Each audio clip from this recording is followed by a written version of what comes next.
everybody, and welcome to Bottom Line with Roni and Byron. We do have a lot of news to get to you today, and we're going to start with Jackson Hospital's opposition to TOC's surgery center coming to Marianna. And in national news, we'll talk about how New York Attorney General Letitia James ends her bid for governor as Trump investigation ramps up. And then we'll talk about sports. The Chipola men's and women's basketball team are hosting the Panhandle Classic this weekend.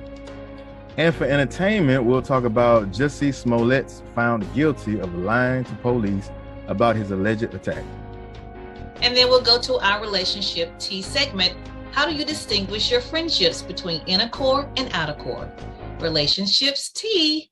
All right, Byron, let's start with the hot topic of the week with Jackson Hospital basically going to the Marianna City Commission meeting and standing against the idea of Tallahassee Orthopedic Clinic having a surgery center here in Marianna. Now, we talked about this back in October, and at that time it was labeled Project Skeleton. Well, now we know that Tallahassee TOC is actually wanting to purchase the Jackson Square, which is right at Lafayette and Penn Avenue, want to purchase that building or actually the whole complex and make it a surgery center. Now, what has happened, Byron? This is interesting. At the meeting on Tuesday night, at the City Commission meeting in Marianna, what was proposed by the Jackson Hospital officials is that they want TOC to agree to three things: to not do any surgeries, to not do any imaging, and to not do any physical therapy for 5 years after they open. And Byron, the officials for the City Commission, they agree. They put an amendment to the MOU, which is a memorandum of understanding. And they also put in an incentive that TOC would get $200,000 as well as an economic incentive. So now the ball is in TOC's court, whether or not they will agree. What do you think about that? Yeah, my whole thing is, it was a bit confusing. I'm glad you clarified a good piece of that, because I couldn't understand, and I know I'm not the only person. What's the big deal as to why the doctors and the hospital felt like TOC would take jobs away? Because from my understanding, it's orthopedic center. It's when it comes to I've got my orthotics from TOC, so I didn't think that Marianna Hospital provided that service. Now, if it's surgeries and physical therapy, I mean, even still, I don't see how that's going to cut into. To me, it looks like it'll bring a lot of money to that side of Marianna. But yeah.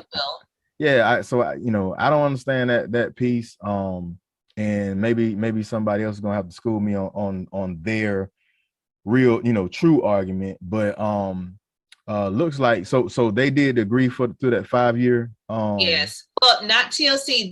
The City Commission put an amendment to the memorandum of understanding, the MOU, to give to TLC that in order for them to basically have I guess it's not even approval, but in the incentive of the $200,000, you must agree to those three things: not do any surgeries, not do physical therapy, and not do any imaging. Now, here's what's interesting. Now, Jackson Hospital owns Chipola Therapy. Chipola Therapy is right there by Grocery Outlet. Okay, so that's owned by Jackson Hospital. However, the actual staff, the actual company that does the therapy is called Exodus Rehabilitation. It's owned by Chauncey Belzer. Now, so Jackson Hospital contracts their physical therapy with Exodus Rehabilitation. Okay, now follow me. So now they are basically fearing the fact that if TOC comes in and does physical therapy or does any type of surgeries, that they'll take money from the hospital as well as jobs. That's their complaint. But you don't not only have Chipola Therapy here, which is the actual name of the therapy center, you have Marianna Physical and Equated Therapy right down the street in that Burgundy building off of Lafayette Street. So there's another physical therapy place that's here. So so it's kind of like, okay, you're trying to say that you don't want any more competition, but you do have some already here. However, probably not is on the same scale as TOC. And what I think citizens are going to look at, two things, Byron. TOC, yeah, will probably bring in more machinery that the citizens can use, especially when it comes to people that are paralyzed.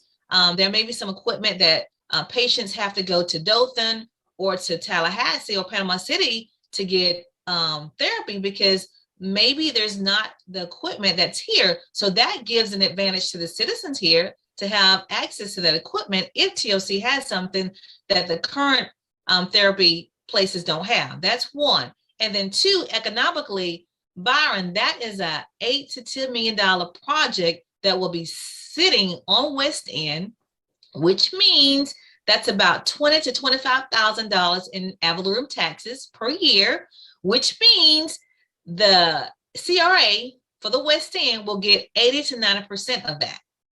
Well, I'm looking at this from the standpoint of if TOC was just providing physical therapy, orthotic surgeries, and things like that to just Marianna residents, then they would have an argument. But if you bring a facility like that into Marianna, which on the West End is right off of 231, I mean, you bringing in people from Alabama, from Georgia, and Florida and West Florida. Not to mention, people will come as far as Tallahassee, because that's where their main facility is. People will come from all around. You would draw in more people. So it's not like, right, this facility is just going, if anything, it would bring more money to Jackson County. And in the event somebody wanted to make it could piggyback off of each other. Somebody, if TOC's booked up, hey, you've got this other facility. The other facility booked up, hey, you can make an appointment with TOC right down the road.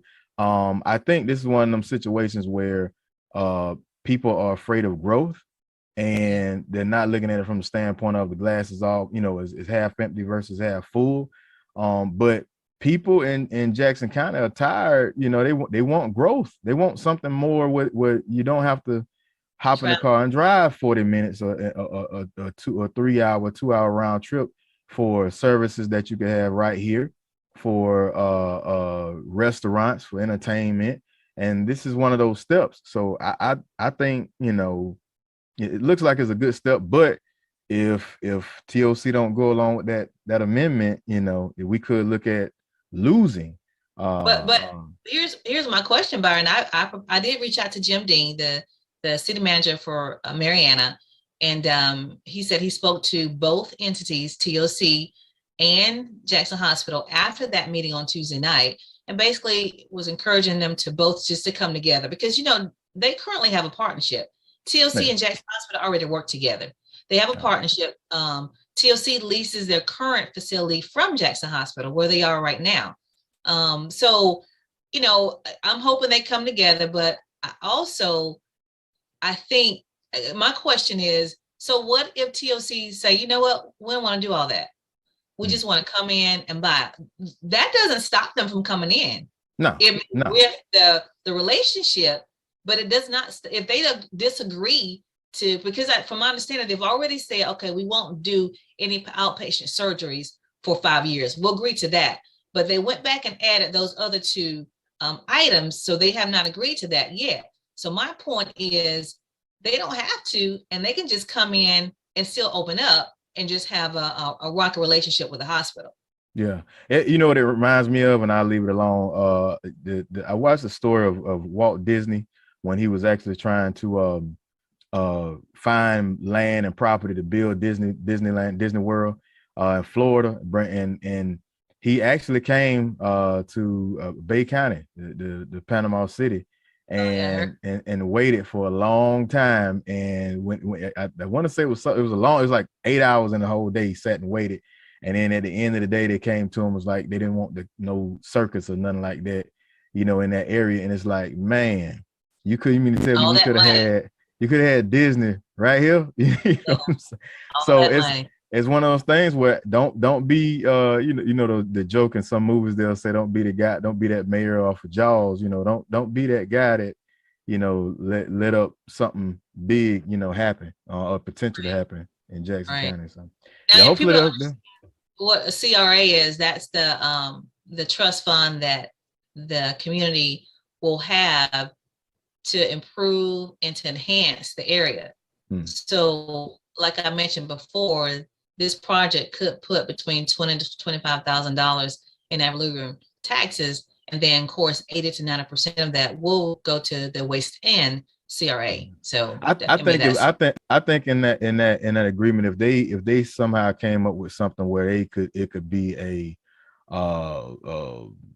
how would you call it, not like a memorandum of understanding or agreement, but kind of like a sister company type partnership where they're sharing some of the influx of patients that come in, something along those lines. I think we'll probably make that deal go through.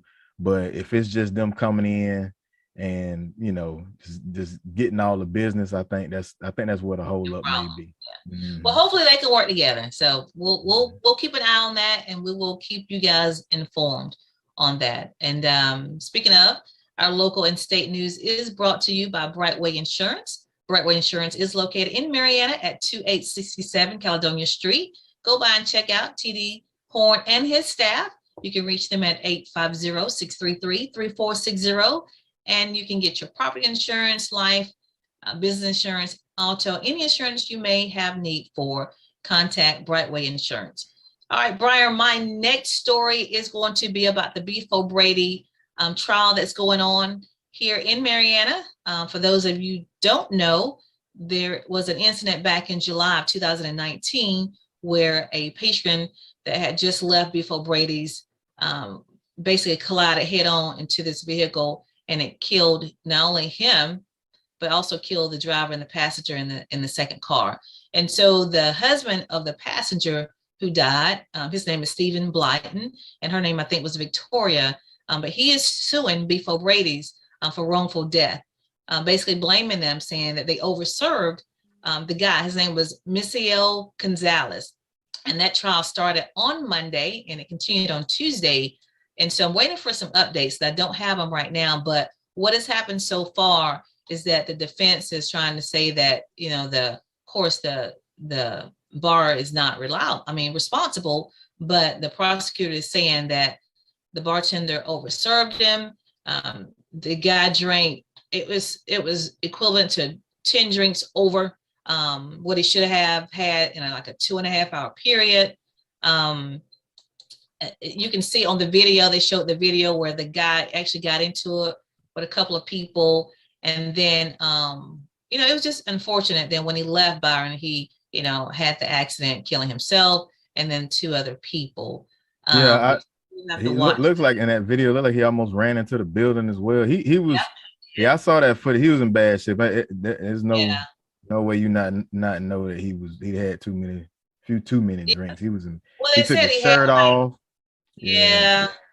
And that was another one. They said he was there for one of the staff members that I guess he was dating or something. Yeah, he was saying that one of the staff members apparently, and so he had been there. But just just unfortunate situation. We'll keep an eye on that and see if they hold Beef O'Brady's responsible. I mean, real quick, do we know if the because he passed away as well in the car wreck, didn't he? Yes, he died. Do we know if the family of Mr. Gonzalez is suing or got any plans to sue Beef O'Brady's as well? No, haven't heard anything from his family, and haven't heard anything from the driver of the second car. So the guy that's suing is the husband of the passenger of the second car. That's who's actually suing right now. But it said that he had like a couple of Long Island iced teas, beer, and it was just, he was pretty wasted, Yeah, There was no audio needed. He was in. No. Yeah. He was in bad shape. So we'll keep our eye on that too and see how that turns out. And then Byron, I do want to mention something here real quick before I move on to state news. We have about seven people that attended the Florida State University of Panama City campus. They held a like an induction for people that had graduated from Florida State 50 years ago and 51 years ago. And one of them, I'll show you a picture. One of the locals that we have, I think it was about 7 from Jackson County that attended, but one in particular, her name was Frances Stone, and she graduated. She actually graduated 51 years ago, but they didn't have the induction last year due to COVID. So she was one. And then there was another young lady, you see her picture right there. Her name is Joanne Anderson. She was one also. So I just thought that was kind of cool to be able to, see that. And there was a class picture of all of them. But there was about 7 from Jackson County that attended, and they were inducted into on last weekend. So I think that was pretty good to be able to graduate from college 50 years ago and you're still here. Isn't that something? Yeah, outstanding. So awesome for Miss Frances Stone. Miss Frances Stone, that's her name. I want to move on to state. So we'll talk about what has currently happened, which Governor Ron DeSantis has said that if a bill came across his desk that will say that you don't need a permit to carry a gun and it can be an open carry state, that he would sign it, Byron. That's what he said. Now the bill, has not gone anywhere yet. Of course, it has to, get to his desk, but he has stated that if it gets to his desk, he would sign it. What do you think about that? Well, doggone, I had to go through all that mess to get me my permit, and now you telling me I don't even have to have it no more. If a guy asks me how do I feel about guns, and I say, hey, if I could have 1,000 of them, I would, but my wallet don't quite. I'm a Marine. I'm a tanker. I love blowing up stuff, so I'm very.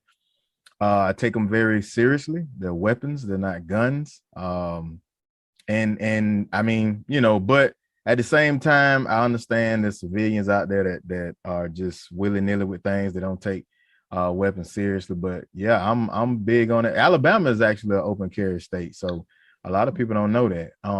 And the process to getting your licenses is not as lengthy as it is in Florida. So and it's kind of cool because Florida, Georgia, Alabama, typically states that are neighboring like that, they try to have the same similar laws to keep it where it's not such a headache for citizens in those areas. But yeah, I've got no problem with it. Kind of like remind me of the days of the wide earth. So when you come in town, you have to check in your weapon. Yeah. Well, it's House Bill. It's actually House Bill 103. It was filed by State Representative Anthony Sabatini. But he said basically violent people will think twice if this becomes a law that you don't have to have a license or a permit, I should say, and you can carry it. Open carry. So we'll watch that. Anyway, that's going to be all for the local and state news. And so it was brought to you again by Brightway Insurance, located again in Marianna. So if you have any needs for insurance, such as property, house, your car, your life insurance, give TD Horn and his staff a call. You can reach them at 850-633-3460. And they are open Monday through Friday from 9 a.m. to 5 p.m. and on Saturdays by appointment only. What do you have for national news? So for national news, before I begin, I want to talk about People's Funeral Home. Because we care, we're here when you need us. Long Granbury Funeral Services Incorporated, doing business as People's Funeral Home, Marianna and Battle Mortuary, Panama City, offers services that is within the reach of all. Their caring staff is available 24/7 when the need arises. The services are designed to commemorate the life being remembered at a price suitable for all. Give Cephas and Gwen a call at 850-482-2233 or simply stop by for more information. That's People's Funeral Home. So in my first story, I want to talk about house aid was arrested for bringing a handgun into the Capitol complex. This arrest came just hours before President Biden and Vice President Kamala Harris, their spouses and congressional leaders were scheduled to attend the ceremony for the late Senator Bob Dole at the Capitol. But it was the gentleman was a 57-year-old by the name of Jeffrey Allsbrooks. And he basically was coming through the metal detector, and boom, they noticed the gun in a handbag, and they immediately executed a lockdown. And he basically said, like, hey, I didn't know it was in there, which I played devil's advocate because me, working in the prison system, it can happen, and maybe not with I know a lot of people when it comes to cell phones, you just don't, you have it in your pocket, don't realizing it, but the purpose is to catch it. You caught it at the metal detector, and every now and then you get somebody to say, hey, go put it up. Right. But in this case, being the Capitol, and they have such strong protocol, they had to, activate, go into that security mode and that threat level, and to execute it as such. But the arrest came just hours, like I said before, the president, first lady, and vice president were about to go to the event for the late Senator Bob Dole. And we'll wait to see what his fate will lie. But hopefully it's gonna happen. I think he's gonna I think he's gonna get a slap on the wrist. He may, hopefully don't lose his job or nothing like that. But and if a thorough investigation comes out that he didn't have any intent, he just jacked up, he may get a suspension or something like that, leave without pay or something like that. I don't think they're gonna lock him up or anything for that. Because it happens. I mean, especially if you're in law enforcement or you're a hunter or something like that, you'll forget you have your gun on you if you carry it all the time. So that's a good segue from the last story. But yeah. So maybe they won't, they'll give him like a slap on the wrist or something like that. Yeah, that's what I'm thinking. I'm thinking they're not gonna, prosecute him or anything like that. But you never know what comes out of this investigation. But to me, it sounds like one of those cases where he just had a, bone-headed moment, and it ended up costing the whole Capitol to shut down, So in my next story, the Michigan school shooting survivors files $100 million lawsuit. So there were 10 students and teachers were shot at the school in Oxford Township, roughly 30 miles north of Detroit.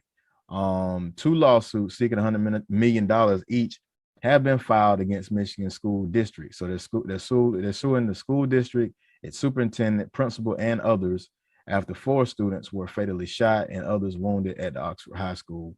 Their lawyer announced the lawsuit was filed in federal court in Detroit. Attorney Jeffrey Feiger said Thursday they were filed on behalf of a student who was shot in the neck and wounded during the November 30th shooting, and her sister, who was next to her at the time of the shooting.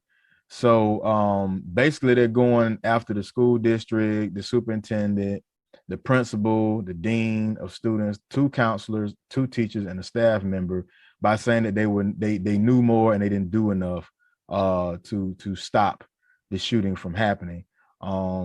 Ethan Crumbly, a 15-year-old sophomore at the school, was arrested at the school and has been charged as an adult with murder, terrorism, and other crimes. His parents, James and Jennifer, were later arrested and charged with involuntary manslaughter.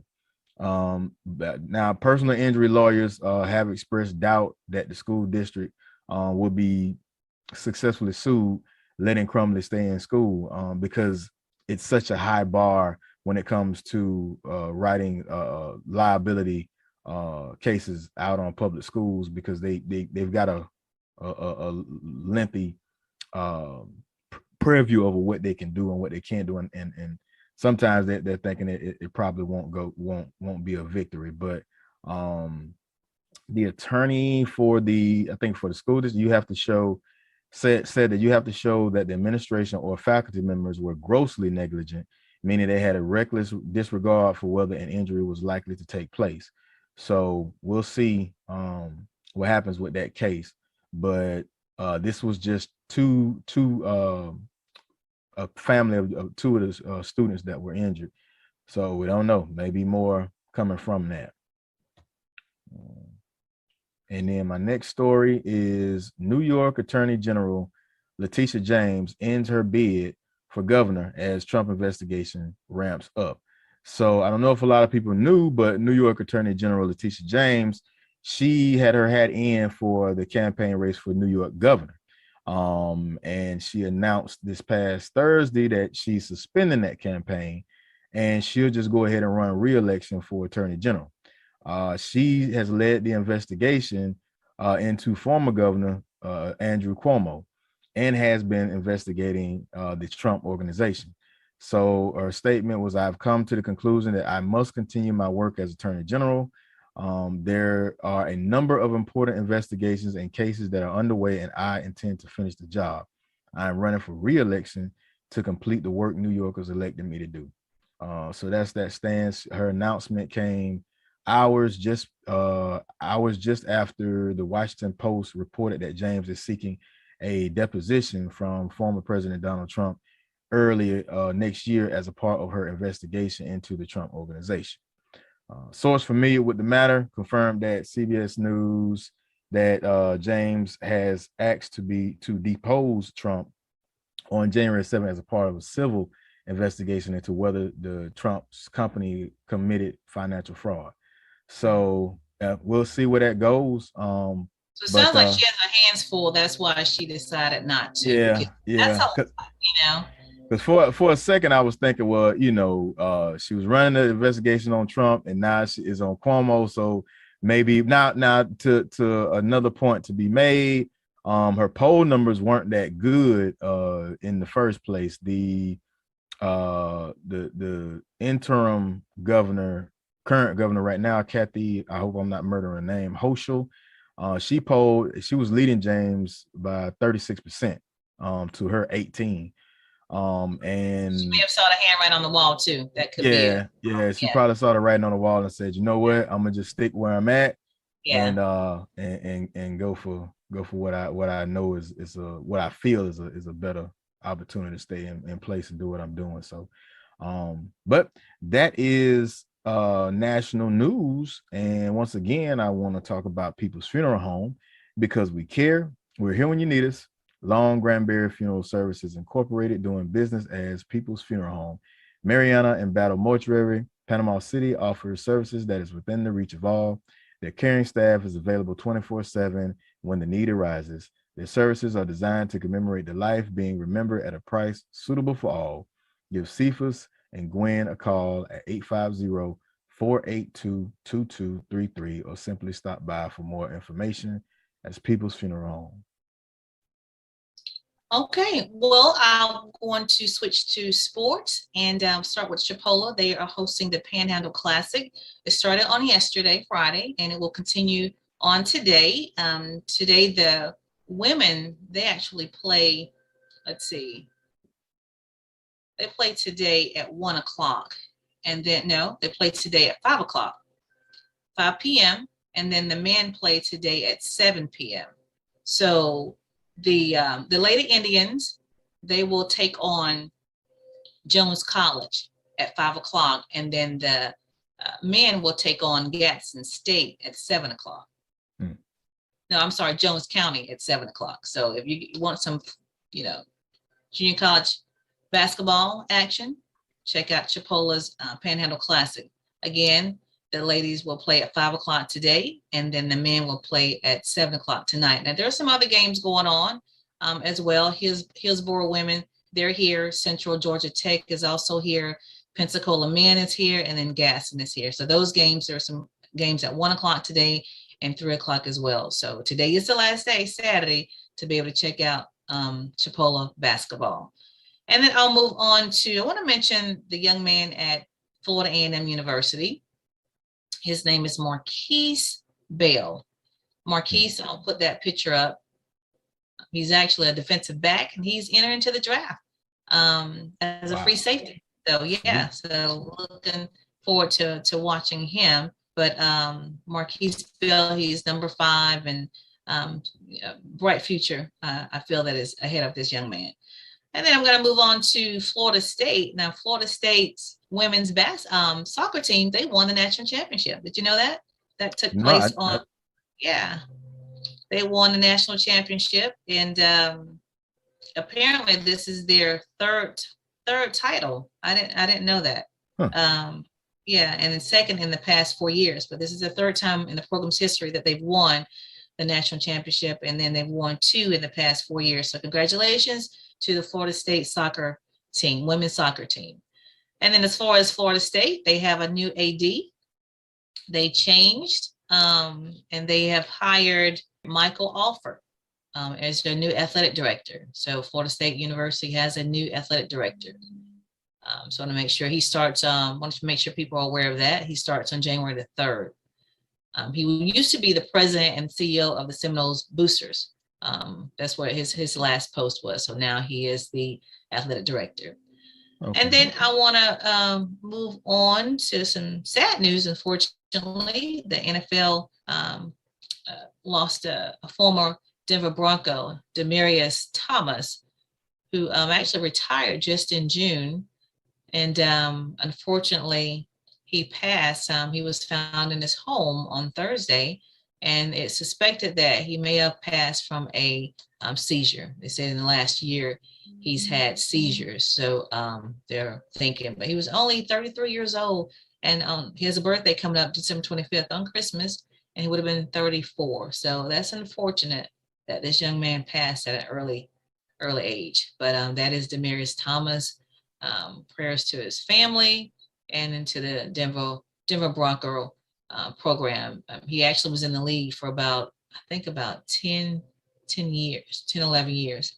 Yes, yeah. And that's sad, man. Yeah. That's crazy. And to be, so young, it's things like that, it's like an aneurysm or something like, it's just, you never know when that time will come, But they're speculating it was a seizure because they say he had seizures in the last year. Yeah, I was watching was it Skip and Shannon, and he was saying how he had these seizures and he was afraid to be by himself at times because he would have seizures like that. So because I don't think they know how long he has been dead.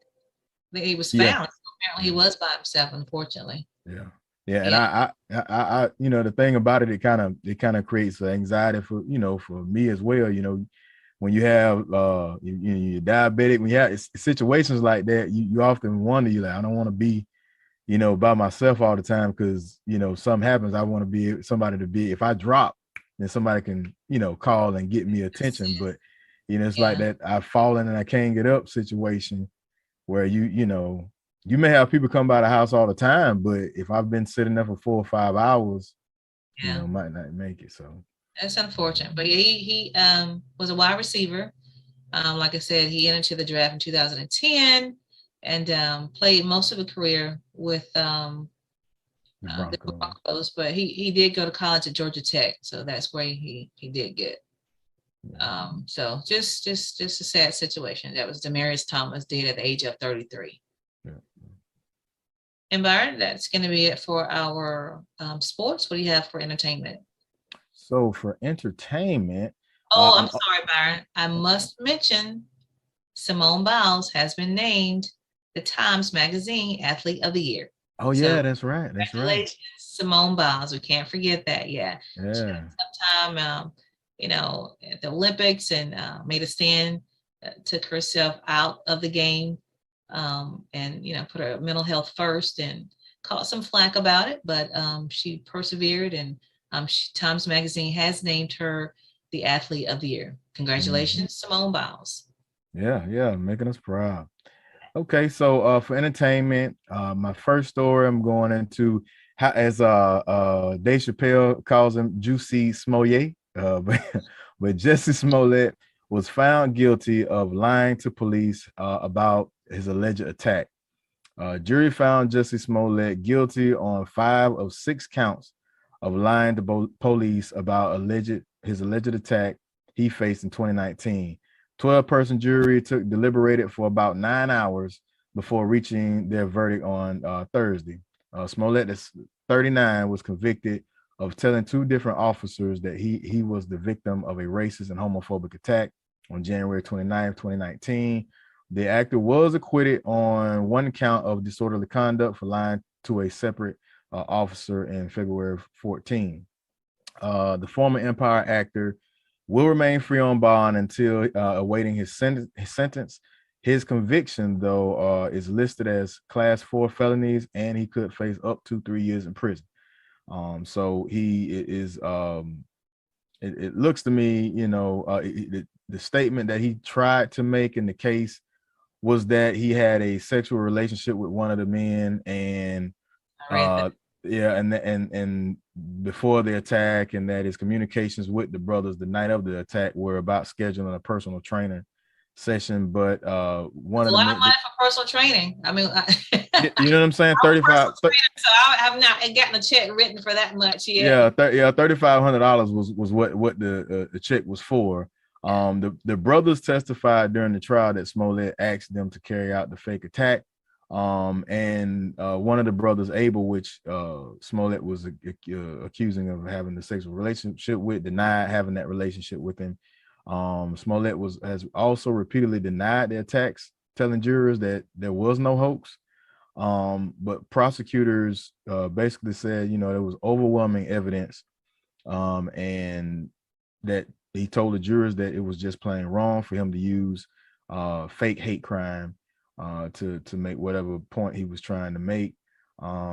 He also reiterated doubts about Smollett's testimony. He argued that he would not have gone out to buy eggs at 2 a.m. on one of the coldest nights of the year, and that the brothers would not have been able to ambush him unless they knew his exact location. They knew where he was going to be because they were told that where he would be.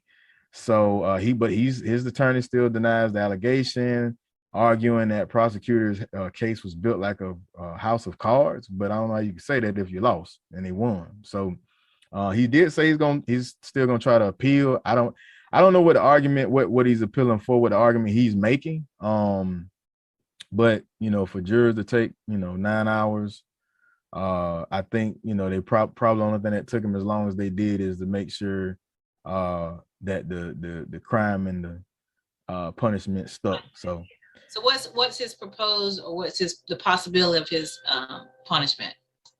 The max is up to 3 years in prison. I think the minimum is a couple of weeks in jail and probation. So has he done anything? Like, I mean, of course, Empire is done, right? So he didn't go back after that incident, correct? Yeah. They took him off the show. I hadn't seen anything of him. Nice, his sister. I followed her for a while, and my introduction to Justice Smollett was on Empire. But I haven't seen him on anything else, and you never know. Maybe he can make a bounce back from that. Maybe somebody will give him a job. But I mean, he's a great singer. I mean, I thought he was a great actor. I used to watch the show, and so just kind of unfortunate that he kind of. It wouldn't have been so bad if it went so viral. He had people like D.L. Hughley, and he had a lot of celebrities that aid and defense. And he made everybody look stupid. So that was a good one. I mean, he really did at the height of all of the controversy surrounding Trump and it was like, man, he didn't have to do that, because from my understanding, he did it to get Fox to renegotiate his contract at a different price or a different pay raise. Is that what it came down to? And he was trying to bring sympathy on himself. Is that what I'm understanding? Yeah, I don't know. They don't talk about it in that story, but to me, it just, like I said, some of the things people do, it don't make a whole lot of sense, and I don't think people really thoroughly think out the end game. Okay, if I'm gonna do is this really gonna get me the result that I'm? Crazy things, Byron. But I think that was when the story first broke. That was when the truth came out, I should say. The gist of it was he was trying to get Fox to renegotiate his contract at a higher level. So basically trying to bring on sympathy. That seems to be his end game. I tell you what people fail at is they fail to realize that people go to school for this. You know, when it comes to law enforcement, I think a lot of times with so many TV shows and so many movies, people think that they really can outsmart, you know, the criminal justice system, and they don't realize when you go out with some cockamamie, you know, plan that you think is just gonna be something that you'll get away with. People go to school for this, and a lot of resources got pulled out from Chicago Yeah. and other places for him, and to have all these people, you know, working the chase down. Yeah, you got people that spend a lot of years and experience. They'll find out that it's bogus, you Yeah. know, It doesn't and make sense. Yeah. and I mean he put it out there. Nobody, you know, he put it out there like that. So, but you know, either way, he's found guilty and he's gonna have to deal with the consequences. And I guess maybe in 100 years won't none of this even matter. But Yeah, maybe not. Things tend yeah. to blow up pretty easily. So Yeah. we'll see. We'll see. Yeah. Yeah. So my next story, reality TV star Josh Duggar, convicted of child porn possession. So I don't know if people follow, me and my wife follow a little bit. It was a show that aired on TLC called 19 Kids and Counting. And this is out of Fayetteville, Arkansas. A federal jury in Arkansas on Thursday convicted former reality TV star Josh Duggar of downloading and possessing child pornography. The jury, about 140 miles northwest of Little Rock, found the 33-year-old Duggar guilty on one count each of receiving and possessing child pornography. He faces up to 20 years in prison and fines up to $250,000 for each count when he's sentenced at a later date. Duggar, he's also they also found that he had child pornography of images of children, even toddlers, and that they were downloaded in 2019 onto a computer at a car dealership Duggar owned. So this goes way deep. They began investigating after a Little Rock police detective found child porn files were being shared by a computer traced to him. And then federal agents did testify that the images depicting sexual abuse of children, including toddlers, was downloaded on that laptop. So his attorney argued that someone else downloaded and uploaded the images on his computer, but the jury was not swayed. His father, Jim Bob Duggar, which I did not know, he also starred in the show, but he's running for a special election for a vacant state Senate seat in northwestern Arkansas, and he was previously Arkansas. He served in the Arkansas House of Representatives. So it's crazy how these things come out, but it's outright sick, you know, in my opinion. And it should be a couple of life sentences on that, because I just don't know how you rehabilitate a mind that does something like that. But he's had issues since he was a teenager, because you know that's why TLC canceled the show. Well, yeah, they and canceled the show in 2015 because of sexual abuse scandal involving, you know, him basically molesting his sisters. Yeah, and I was gonna get to that. The authorities had what began the investigation, that abuse that happened in 2006. They got a tip from a family member, but it ended up it went over the statute of limitations, so he went and it expired. So he went on and apologized and admitted that he was fondling the sisters, and later apologized for being addicted to pornography and cheating on his wife. So it goes deep, you know. And a lot of times in these cases, you do find this wasn't the first case. It was a bunch of other stuff that happened behind that. So there's layers to this story, Byron. Yeah, I mean, it goes back to 2003 when he was, you know, accused of allegations about, you know, him molesting his sisters. 2003, Byron. Yeah. So I mean, he was a young teen with that mindset. And apparently he, from one source, it said he went off to, his parents sent him to some kind of camp, you know, to try to get help. And they tried to help him. And of course, obviously it didn't work. But here's the thing, the police, did you know this? The police that actually he was a police officer that actually was trying to help him. He's now in prison for some similar thing. Yeah, it might go deeper than that. That might be that child, the type of child ring conspiracy theorists was talking about. But yeah, I was reading, it was saying that the judge did allow jurors could hear the testimony about how in 2003 he admitted to molesting 4 girls. So and other friends testified and told about their abuse. So like you say, it's a lot there, you know, and then if that officer was right along with him, what do they say, birds of a feather? He was supposedly be helping the guy.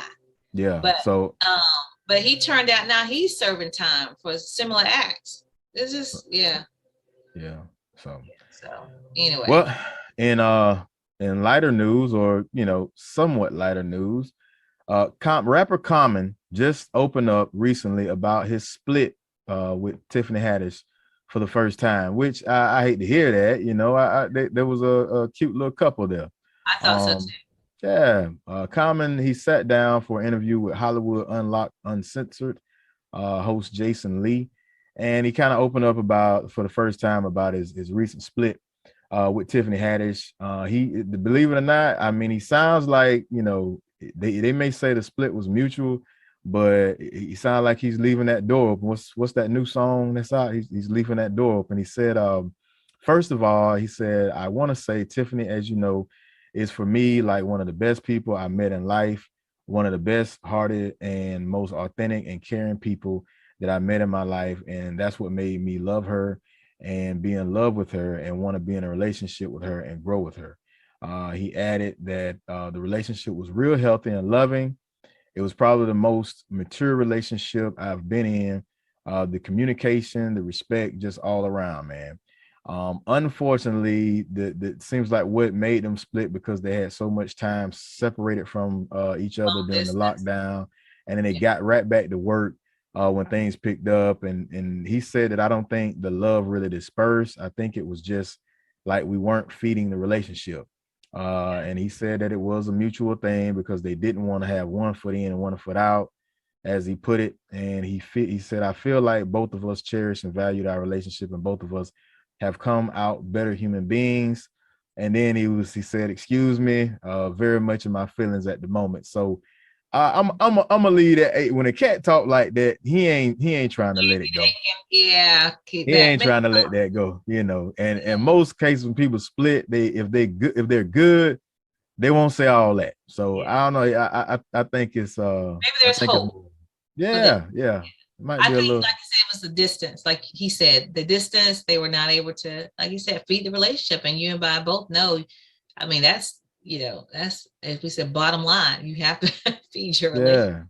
I mean, don't they look good? I mean, they fit, you know. I mean, hey, I'm a stickler for that. I don't like to see people give up, man. Just keep trying. And it was so, you know, she's had such a hard life too. So it seems like he was good for her. Yeah. It's that balance, you know. Yeah. So, if I could tell him, I would tell him, you know, hey man, it ain't like you went through a deployment and you was gone for 2 years straight, man. If we can handle it, you can handle it. Yeah.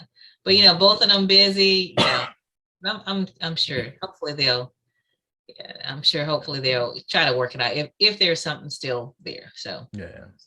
Well, that's it for entertainment. And that's all I got. All right, we'll move on to our relationship tea, and we will today talk about friendships. How do you distinguish between the friendships that are inner core and outer core? Byron, so real quick, explain to people inner core and outer core. Okay, so in your friendships, you have you really have 3 layers. I just mentioned 2, but I'm going to start from the outside. You have the outer core. Those are your acquaintances, Byron. Those are people, you know, you see, you talk to, hey, how you doing? You may talk, you know, on the phone if they need something or have a question, whatever, but they don't know your personal business. Mm-hmm. They don't come to your house. They don't mingle with your family. Mm-hmm. Those are your acquaintances, your outer core. And then you got those that come in a little bit, you know, further. I'll say your middle core.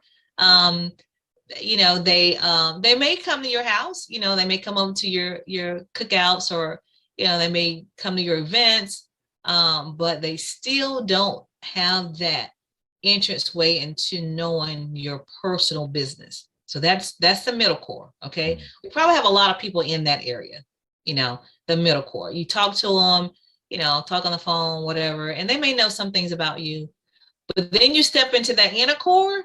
Those are you, and that should probably be maybe 5 or less people that knows everything, just about everything about you outside of your spouse, that you feel comfortable talking to, the good, bad, ugly. That's the inner core. That's who you can go to. That's who you trust. That's who whatever you tell them, don't go past that. That's the inner core. So that's what I mean. Outer core, I'm going to add middle core, and then inner core. So you can't put everybody in your inner core. You get in trouble. You can't do that. You have to distinguish your friendships. Got it? Got it. So I'll say to that, I've always knew that, and that's kind of how I do things, but I didn't realize that till to my my later years and currently, because one thing I learned with relationships and dealing with people, you can't be mad at somebody for being who they are. And I think that's a check on us. That's kind of one of those accountability things on us.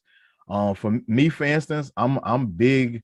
I love hard. And whether it's my friends or whether it's a relationship, intimate relationship, I love hard and I give it everything I got. So I realized that what I demand is a very big cost for somebody to be my friend.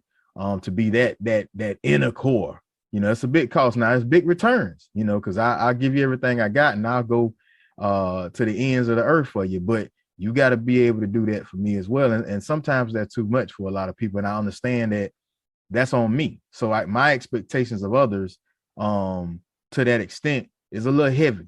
So I had to do something. I had to learn how to kind of let people in a little bit, kind of test them, evaluate, and then say, okay, now I can categorize. Now I can say, okay, we good for, the middle core. Put them in the middle core. We good for we good for laughs and giggles and hanging out. Maybe going hunting or going, shooting, going, playing ball. But going deeper than that, nah.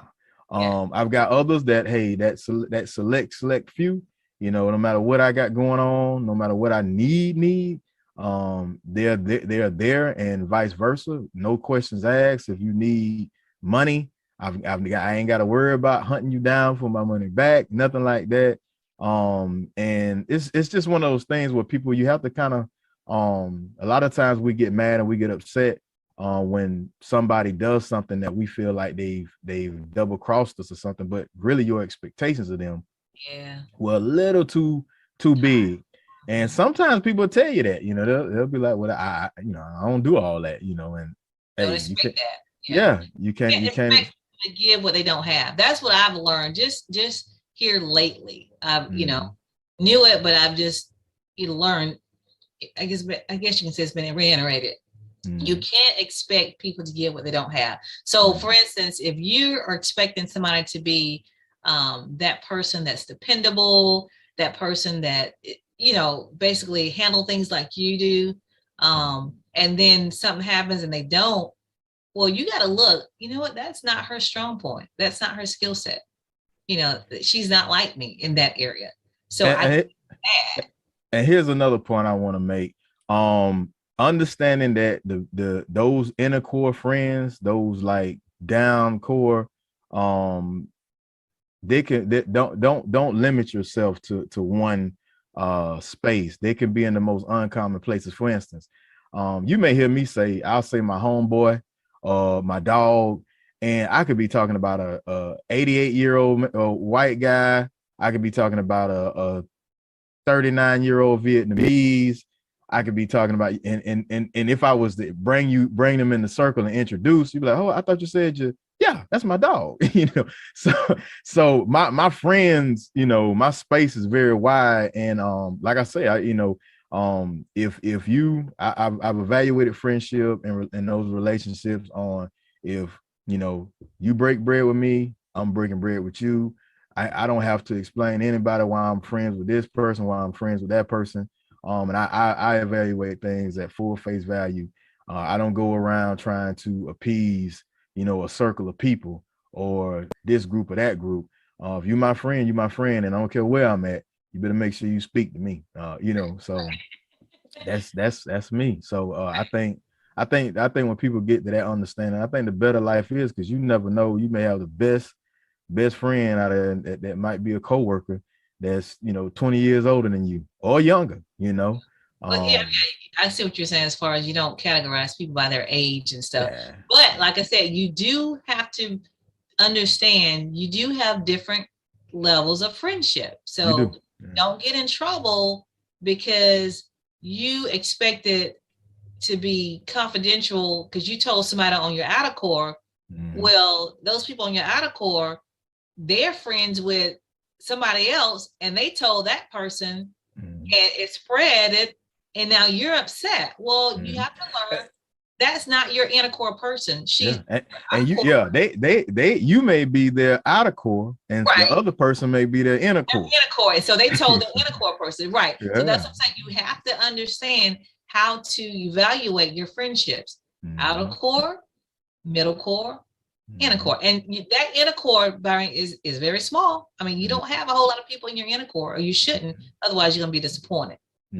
Because you may be their inner core, but they're, or they may be your inner core, but you may not be theirs. So they're telling everybody else that's in their inner core. So I guess it's two sides of that. Understand your how other people are your inner core, outer core, and understand how you are somebody else's. Where you at? Where you at with your other friends? Because you may have them as your outer core, but they may have you as their inner core. Right. Yeah. So just have that level of understanding. So you'll know what to share. And it all comes down to, I'm saying this, you'll know what to share and what to expect. Because you can't share everything with everybody and you can't expect everything from everybody. You just can't. That's just not life. So you have to learn that. Okay. All right, Byron. I think we are good for this show. How about you? I'm good. We came together on the Christmas background. Yeah, we're in the Christmas mode and festivities. So we got our Christmas background, and where Christmas is the favorite holiday for me. So I will do Christmas the rest of the month. Yeah. All right, Byron. So we're going to close this out, and thank you guys for watching. We hope you enjoyed the show today.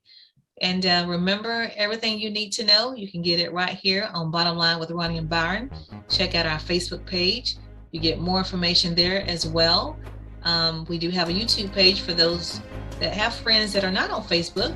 If they want to watch the show, you can watch it on our YouTube page, which is also Bottom Line with Roni and Byron. And if you have any events coming up, please email them to bottomlinewithRoniandByron@gmail.com, and we'll get them on our Facebook page so they can be widely seen. Okay. So again, thank you for watching, and we'll see you next week. And remember, when you know the truth, you can speak the truth, and the light shines brighter when it shines for two. See you next week.